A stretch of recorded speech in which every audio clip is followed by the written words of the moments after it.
Good morning, students. This lecture is for BSc 1 and आज मैं आप लोगों को बताऊंगी जो आपका सिलेबस में प्रिस्क्राइब्ड सेकेंड ऐसे है आपका, और ऐसे का टाइटल है इट्स क्वेश्चन टाइम। ऐसे का टाइटल अपने आप में ही बड़ा ही क्यूरियोसिटी वाला है, बड़ा ही क्यूरियस है दैट इट्स क्वेश्चन टाइम, कि ये अब समय है जो क्वेश्चन टाइम का समय है ये, कि इस टाइम पे क्वेश्चंस पुट किए जाने चाहिए।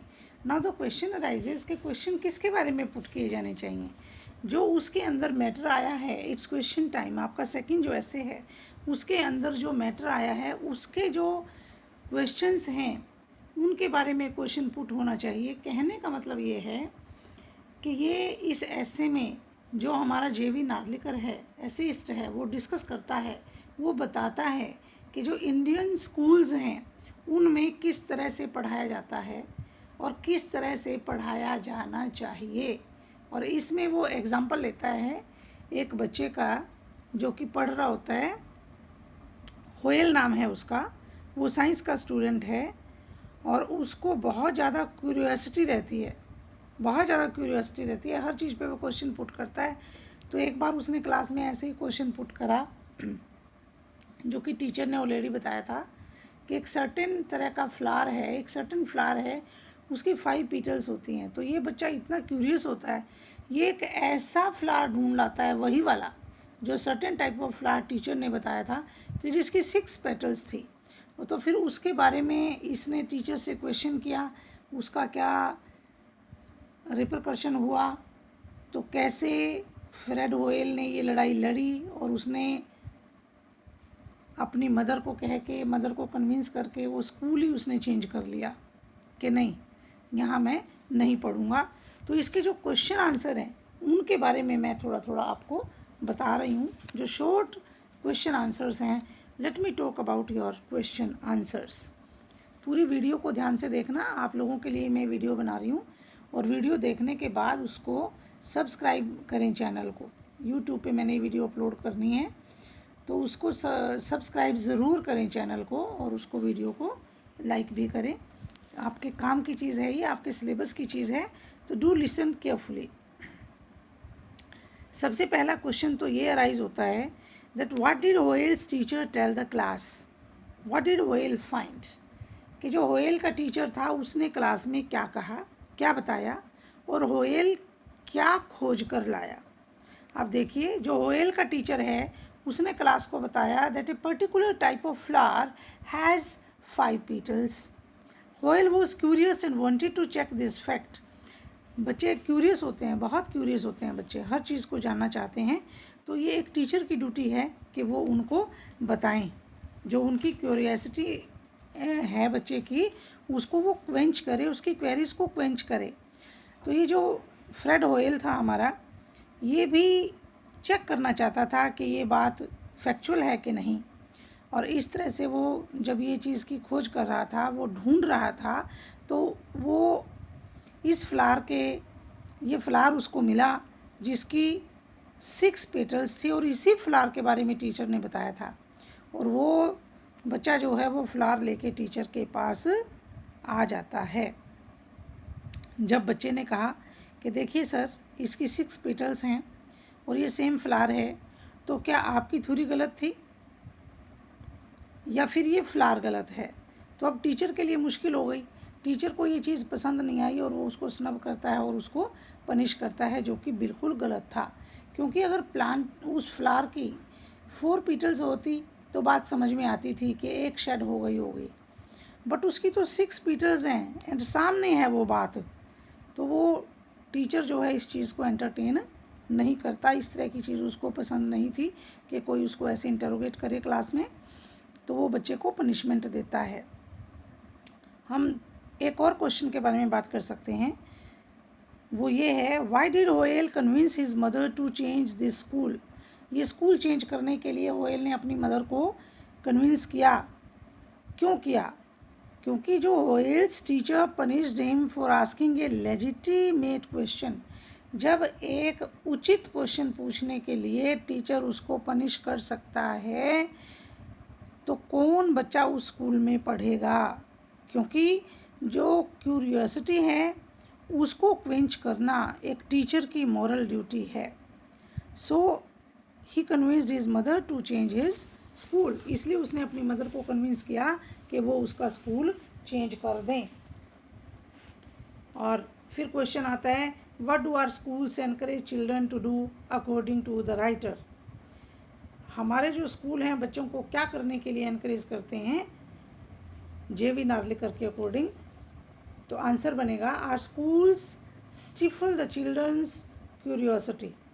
हमारे जो स्कूल्स हैं वो चिल्ड्रन की क्यूरियोसिटी को सुप्रेस कर देते हैं, दबा देते हैं, और एनकरेज करते हैं स्टूडेंट्स को to memorise text and answers regardless of whether they have understood the subject matter और नॉट। वो एनकरेज करते हैं बच्चों को कि वो टेक्स्ट को, क्वेश्चन आंसर्स को मेमोराइज करें, चाहे रिगार्डलेस ऑफ वेदर, चाहे उनको समझ आया है या नहीं आया है, सब्जेक्ट मैटर समझ आया है या नहीं आया है, उन्हें वो लर्न करना चाहिए, जो कि बिल्कुल ही गलत बात है। उसके बाद क्वेश्चन आता है, was the writer scheme a success. Writer ने क्या स्कीम बनाई और क्या उसकी जो स्कीम थी वो सक्सेसफुल थी।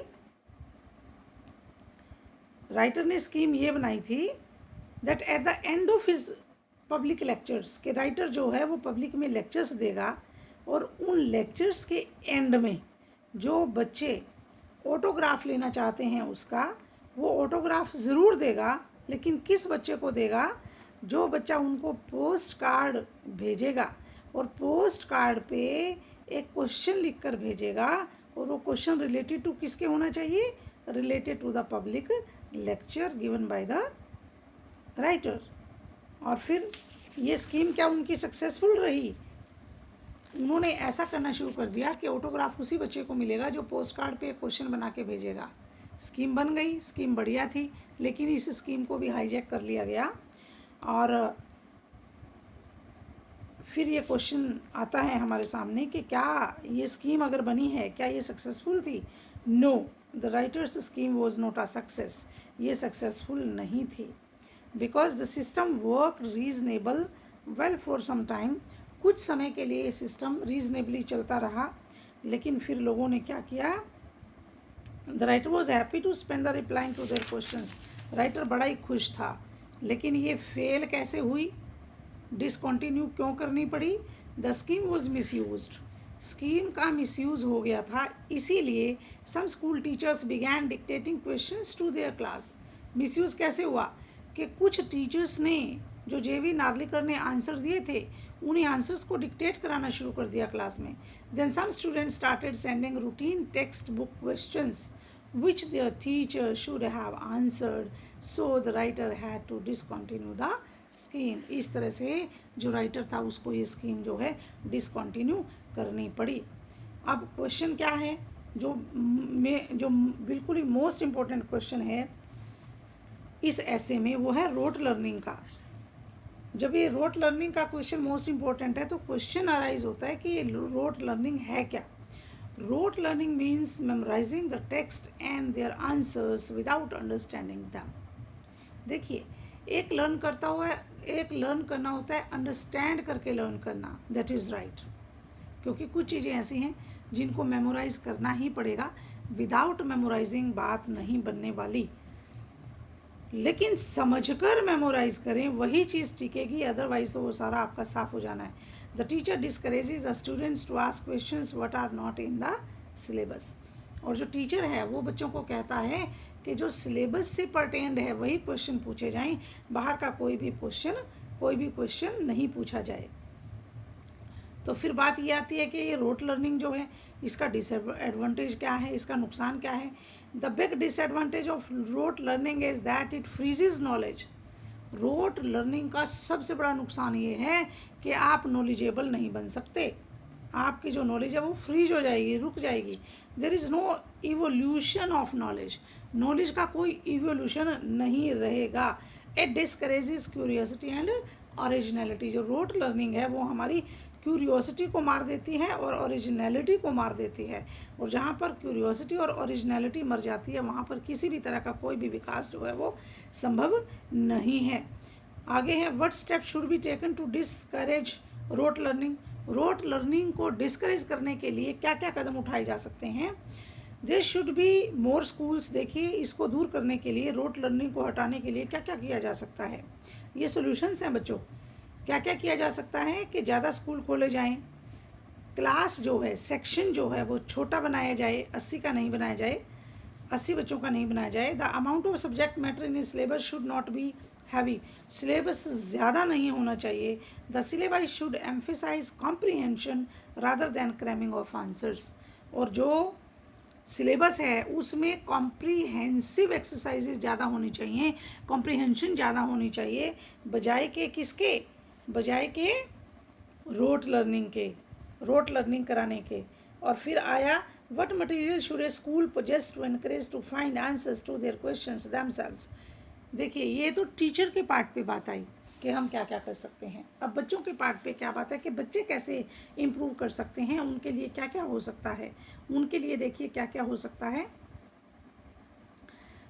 For this purpose the school must have a good database like encyclopaedias.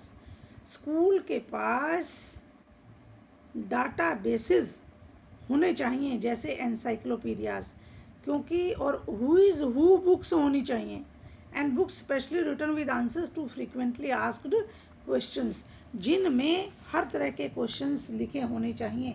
Who is who questions general knowledge के होते हैं और ये आपको आने ही चाहिए, क्योंकि जो कॉम्पिटिटिव एग्ज़ाम्स हैं उन सब में हु इज़ हु क्वेश्चंस आते हैं। और फिर उसके बाद स्कूल के पास ऐसा मटेरियल होना चाहिए।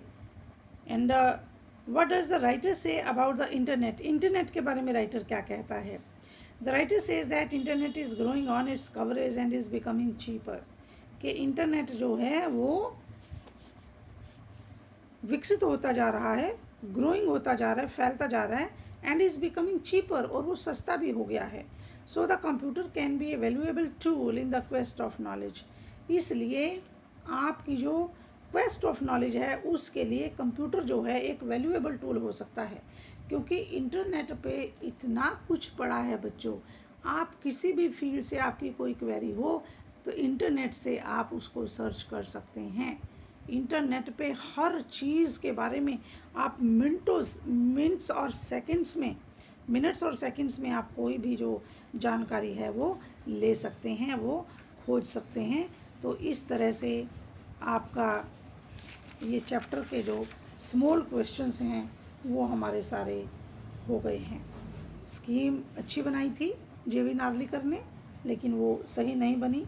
और इसमें एक क्वेश्चन और हो सकता है कि टीचर जो है वो क्वेरी को क्यों क्वेंच नहीं करता। उसका एक ही कारण है, उसके कई कारण हो सकते हैं बच्चों। एक तो ये है, सबसे पहला तो यही है कि हो सकता है टीचर को इतना कॉन्फिडेंस ही ना हो कि वो क्वेश्चन को फेस कर सके और उसका आंसर दे सके, लेकिन मैं इससे इतना एग्री नहीं करती। ऐसा नहीं होता। जो टीचर जिसने इतनी हाईएस्ट डिग्रीज ली हैं वो हेजिटेट तो कैसे ही करेगा, but exceptions are always there. कोई एक्सेप्शन हो सकता है। दूसरी बात ये हो सकती है कि हमारे जो क्लासेस हैं वो इतनी बड़ी हैं, 80 सेक्शंस हैं, तो हम each to each student report नहीं कर सकते। एक एक बच्चे को हम ध्यान नहीं दे सकते। सिर्फ जो हमारा कॉम्पोजिशन पीरियड है जिसमें 20 स्टूडेंट्स होते हैं उसमें हम ये काम कर सकते हैं। तीसरा, जो सिलेबाई है वो इतना हैवी है, इतना ज़्यादा है कि सिलेबस कंप्लीट कराना, अगर आप उसको तरतीब से करते हैं, सिस्टमेटिकली करते हैं, तो वही इतना टाइम खा जाता है। तो डिस्कशन के लिए टाइम नहीं बचता।